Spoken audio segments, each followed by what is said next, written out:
Wow, here we have the Kia Seltos, a vehicle that finally feels like the Kia Soul, but all grown up. Here's a vehicle that's affordable, fun, fresh, stylish, and as well, it's a triple threat.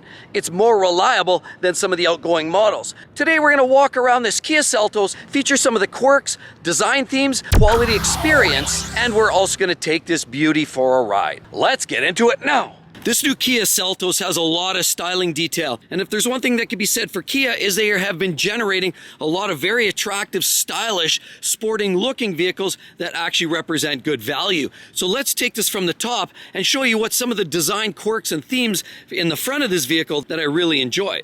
First, looking at the headlight assembly, you have this deep projector lamp that looks like you're staring into the belly of the beast right there. Then if you look up here, they have these great quirky little LEDs that almost look like Liberace's necklace right there. If you can see it, has a flicker in the video screen, but it actually looks wonderful in real life. Of course, here you have this beautiful piece here, that's for your signal lens. And then down here you have another light that's sort of tucked in. Then when you look along here, what Kia has done is added this rough surface, very interesting, very appealing, and it pulls your eyes in. It's a very interesting thought there. And of course, you have this new grille by Kia. Even though it's the older logo, this newer style grille is absolutely very, very intriguing and more interesting than some of the typical octagonal or hexagonal or what have you egg crate style that most manufacturers are using. Down here, you have this beautiful little trim down here, which is a brushed aluminum look, albeit plastic nonetheless, so it'd be cheap and dirty if you had to replace it. But a very good looking front end on this vehicle. And we can't forget about those wonderful sight lines that run up the hood and make the vehicle look sporty. And gone are the traditional basic flat sheet of metal as a hood. Then we look down here and Kia has gone and used this beautiful gunmetal gray alloy wheel, and it absolutely looks sharp. We have lots of this plastic all along that keeps all of the rock and garbage that comes off the road, prevents it from hitting and pitting up the paintwork here. This one here also comes with the optional all-wheel drive system. As you know, two-wheel drive is standard on this vehicle. And I love these mirrors. You have this beautiful little LED strip here, and of course, very well wearing here, good for winter and snow and ice that might take a hit there. And of course you have this beautiful key color matched mirror up top. And then over here, I love this. You do not need the key fob in your hand. Look, no key fob, press, listen. There you go, that's very simple and easy. You don't need to dig into your pocket to grab your keys. Down here you have this beautiful high gloss piano finishing along the bottom here, but it's not in the area that would be subjected to rock. You still have that here, and then you have this piece which shows a nice little accent detail, brings a little gloss and flair to the side of the paint here, as opposed to a lot of the Toyota products and others that generally just put a flat black material along the bottom. Here we have rear disc brakes. Now remember, this is a small compact SUV, and most manufacturers, many manufacturers these days are actually going to drums in the back and only discs up front, but in this case, a little more sporting intention and focus shows that you've got disc brakes in the back. Now, these taillights are beautiful, and I will say this Seltos here actually does bring a style accent right here. It's very, very sharp looking vehicle in that regard. So it's a lot of use of this brushed aluminum that Kia is using that's making it feel special. Again, we have to make mention that we're talking about the EX here, and it has a lot of great details, little fake vents, but little reflectors there. As well, if you look down here, you have these basic exhaust tips that are fake. That's right, a lot of manufacturers are going with this tip, looks like an exhaust. Audi's classic for that, but nothing there but the rent. There's clearly just a filler, and there's just a whole lot of filler at the back of this car right there, and there's actually no exhaust tips there at all. Underneath is where it hides. There's your exhaust tip right there. Single out, boom. Now how do you get into the back? Well, quite simple. You do have a backup camera right here, as you can see, but right under here, give that a little soft touch, and you got to give it a little pull, and then it just sort of helps itself open. Here, flip that, and we have old school. A lot of cars aren't even carrying spares these days, even a donut like this, but this helps in case you get stuck or stranded with a flat tire roadside. You definitely don't need that. Give this a pull. Now, one thing I will comment is on the top. You'll notice this has a quite large shield on it. A lot of these small SUVs do that to keep the wind and the weather from swirling down and dripping down the rear window. It does give you a little bit of that over, so you do prevent too much clogging up. It still happens, but reduce that. And then of course, again, as I say, there's a lot of that use of that brushed aluminum. You notice that brushed aluminum that runs down here. Very, very nice. Very much in line with modern day Mercedes-Benz vehicles. And you'll see it once again up top, but then they do this little Superman look right there. Look at that. How many do that? Usually they just finish it off. This is just a cute little way to add a little extra style and class on there. Then of course you do get a sunroof on this vehicle. So even though it's a budget-minded vehicle for people on a restricted and limited budget, this clearly does have a lot of those luxury amenities, and we'll go inside and show you more about what that's about. So there's a lot of plastics, well wearing, they're textured, but they're kind of high gloss, so clearly there's a little bit of a lower cost, lower budget feel to the door panel when you look at that. Listen, and we'll talk about the quality experience here in a second. Then they go with a softer material here, and then softer yet here, so there's a little bit of a cushion so it helps your elbow. Then very hard plastic that kind of loops all the way around. But this is what's very interesting. Look what they did with the speaker. Could have just went with a round speaker, but no. They did all this three-dimensional detail on here that makes it look very, very cool. And once again, they did it up here. I love the design themes on this. It makes it look different than everything else. Brushed aluminum again, and that high gloss piano finishing is wonderful. Here you have all the traditional controls, power windows and locks and mirrors. Then instead of all the fancy expensive equipment that breaks and fails, you have this basically: pump jack, pump you up, pump me down. You know, like Arnie says, pump me up. There you go. And it just pumps you down or up, depending on your height. That is a beautiful touch. I wish more manufacturers would do this. In my opinion, Kia does it right. You put these controls out of harm's way and out of the hands of the passenger right there. And you do it by putting it over on this left-hand side by my left knee. You can actually see you actually have your auto shut-off system here to deactivate. You also have your lane assist, and you also have your traction control button right here. So everything's over here, out of sight, out of mind. Not typically utilized functions, but there they are. Here, you actually have, look at that, in and out. You have telescopic, which is very cool, and you have tilt. Tilt, telescopic, just like that. And put it where you need it. If you want to see, maybe you're too tall, you need to see, elevate it. Maybe you're a little guy like this, bring it down so you can see the gauges. Put it to your height, and then just lock that in down here. Boom. Your hands for your phone, and then over here you have your cruise control here. Definitely have your wiper stock here. You see all kinds of different speeds there, and your lighting controls at the flip of a switch right here. Now here you'll see huge infotainment system, of course radio, media, and you can go and do all of your goodness here. All menus, you can scroll through. You have driving information, user's manual, voice update. It gives you all the technical detail behind the way you operate the vehicle. It is touchscreen, so it allows you to go in and set everything up this way. Stereo and vehicle controls all had there at the touch button.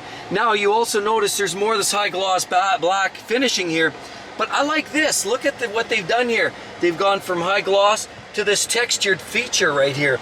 It's just actually all blended in there nicely. It's quite a nice detail and adds a little extra flavor and detail to the interior of the vehicle. This looks like something that just came out of a Mercedes-Benz. You take that off, it actually hasn't even been removed yet. Absolutely looks gorgeous. You have your heat here at the flip of a button, of course. So we scroll down here, we do have heated seats, and naturally we have a hill climb assist, more heated seats, and heated steering wheel. So yeah, it has almost every option you can imagine in here. Even these seats, which feel like leather, clearly they feel more like pleather, but they look like leather. We do have USB. We have USB and charge ports here, as well as a 12-volt socket. Boom. And then here's where it gets interesting. You actually have the drive select. Turn it this way and you get to normal mode. Turn it one more, you get smart. So it just knows enough to be dangerous and keeps you out of harm's way. And then you swing it over one more and gives you sport mode. So it actually keeps the revs up higher and actually manages the CVT transmission performance characteristics a little bit more aggressively. We have a couple of cup holders, pretty simple. This is pretty old school. This is nice because now everybody's going to electric handbrakes or park brakes. This is still refreshing because it's simple and it doesn't break. Down here, a simple little box, boom. Sunroof. Now associated with the transmission, did you realize most vehicles, automatics like this, if they seize up or if there's a problem with the vehicle and you're not able to get that vehicle in neutral or out of gear because you want to tow it for some reason that the vehicle breaks or dies, you have to be able to disengage this. Well, how is that done? Well, right here, shift lock, interlock. What we have here is a shift lock release. You basically get into there, flip that top, and there's a way to release that transmission so that you can tow the vehicle safely home. So recently I had a BMW X2 on loan. Wonderful, sporty, spirited vehicle to drive around in. But when I look around the interior of this vehicle, it actually feels very, very much like that BMW X2. And I mean that this is a good thing. This is pure kudos and compliments to Kia in the way they designed this vehicle. Lots of use of brushed aluminum finishing, lots of high gloss piano finishing there, technology that's clean, great ergonomics, wonderful detail like this, and the buttons don't feel cheap either. They're actually very well put together, and everything looks as it should. The only places where you feel like you're dressed down is some of that hard-wearing plastic on the door panels, which BMW has gone to use that as well. So I was actually very impressed with the cost, the look, the styling, and the technology, as well as the features you get in this vehicle. It's absolutely great. What about the back seats? Right there. Now, we have very much the same thing there. Lots of plastic, piano finishing, of course, just your window controls. Other than this, again, looks great. But look at that. They actually tell you no drinks to be parked in the back. Specifically, no hot beverages, because the way it's sitting, it's at a slant, and it's likely that it'll tip over and it'll burn somebody. So they actually have to tell you, because some people just don't quite understand. But there it is. Don't park your hot beverages in there. You do have a 2/3 and a 1. So 2/3, in other words, you can pull this and you can pull the center down with the whole schmoz right there. And then you have access. You can lay your longer items across the back here. This is great. And then you have a single on that side. You can drop that side too. Or you have this wonderful little drop down where you actually have a set of cup holders right here.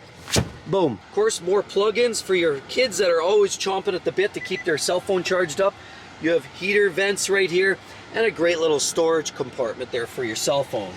Otherwise, it actually has plenty of room for the back passengers. Now, parked under the hood here of this beautiful little car is what we see in a 2-liter naturally aspirated 4-cylinder engine.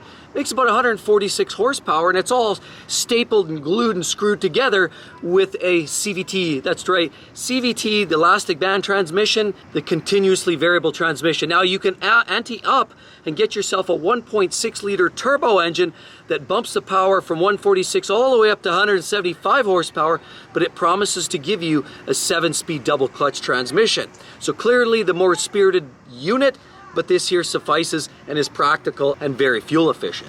There's another little quirk. Most vehicles these days actually have the shocks to hold up the hood. This one still goes with a conventional prop rod like that, old school, but simple. So again, as always, I promise you the quality experience.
All right, what do you think about the quality experience? Certainly some loose components, some rattly noises, but generally not as bad as some of the cars we've seen. Let's go for a ride, and then I'll give you my driving impressions of this affordable little Kia Seltos. All right, so here we are. We can switch it down to drive. We can do a plus minus in the sport setting. For now, we can leave it in the D. What I like about this, even though it's the meager 2-liter 146 horsepower engine in this vehicle, what is kind of interesting is you still have the sport setting. We can switch that to sport. There's a normal setting as well as kind of the active setting, if you will. And that's called the smart setting. So you've got a few different settings. We can put it in the sport. That just makes it, as soon as you hit that, you feel it kind of jumps up and you feel the transmission get a little more agitated feeling. And it's probably the best way I can say it, because the vehicle does not feel fire breathing. 146 horsepower, 2-liter 4-cylinder naturally aspirated, connected up at the hips with a CVT transmission. How do you think that performance is going to sound to you or feel? Well, probably about the same as you would expect. Now, with that said, a lot of people don't care about going 0 to 60 in 2.5 seconds. A lot of people just want to get in a car and put it in drive and away you go, and it gets you to work on time. And that's what this vehicle is good for. It's certainly one of those vehicles that's easy to drive. And I will say, one thing that's kind of coming to mind right now is not just the ambiance of, you know, having the BMW feeling in the interior, but it also has a very nice steering response. I would say it feels sportier than most SUVs. It doesn't feel as aggressive as some of the, you know, sports sedans. It's not quite as dialed in as a car, for example, like a BMW X1 or X2, which are kind of the top in their class for handling and performance. It doesn't quite feel that, but it does feel better than most other mid-range, mid-level. You know, it feels better to drive around than it does in, say, a RAV4. The flip side is a Toyota RAV4, you have that almost guaranteed level of reliability, and this one here is still in the works. I'd say the jury's out yet, but it does feel very nice. The steering wheel is a nice position, of course, with the telescopic and tilt. It puts that position everywhere you want it. The steering wheel is always where you need it, and of course, with this shiftable transmission, go plus minus, I can switch it over to sport, and then it gives you more of like that direct feel. So as I'm shifting, I'm in S, and I'll basically hit it the plus, and, or how about I go down? And then a down one, and again. So remember, being a CVT, this is not torque converter transmission. This is not a dual clutch. It doesn't even have fixed gears. What it has is a series of pulleys and belts. So as you change the shift points, it's really just changing where on that pickup point on those shifts that it's grabbing. So it'll change the ratio and it'll change the RPM of the engine, of course, but it doesn't really have a hard gearing change. It tries to simulate that, emulate that as best as possible. But that's what you get in the base version of this. Now, if you want the slightly more sporting version of this, I'd suggest going up with the 7-speed automatic and step that in with the 175 horsepower turbo 1.6 liter. Makes it a little more sprightly. 0 to 60 in that version, 6.6 seconds. And this one here is probably closer to 8.5, 9 seconds. So it's not a fast machine by any means, but I will say it has all of the luxury amenities here. The exhaust note is quite pleasing in that it purrs along. It's not silence. We're not driving in a Jaguar or a Bentley. We are in fact driving in an entry-level Kia, if you can say that. But it still does a great job of isolating.